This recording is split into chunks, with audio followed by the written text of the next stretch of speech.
A chance of showers in the afternoon. Hot with highs in the mid-80s. West winds around 5 miles an hour. Chance of rain 30%. Monday night and Tuesday, partly cloudy. Lows in the lower 60s.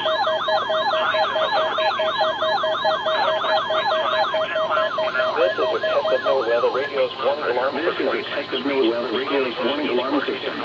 Automatically The attention signals you just heard will automatically activate special receivers to warn of the impending hazard. And the warning alarm Reception of feature this will vary broadcast and the warning alarm feature will vary with distance from the transmitter. Wednesday between This test is conducted each Wednesday between 11 a.m. and noon, but may be postponed if there is hazardous weather in the region. held on the first In that case, available good the weather test will day. be held on the first available good weather day.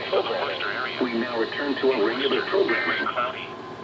The temperature was 77 degrees, the dew point 72, and the relative humidity 84%. Service in Gray, Maine has issued a special marine warning for coastal waters from Cape Elizabeth, Maine to Merrimack River, Massachusetts out 25 nautical miles until 1:15 p.m.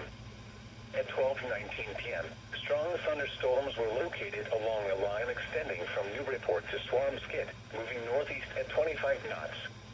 Hazard, wind gusts 34 knots or greater. Source, radar.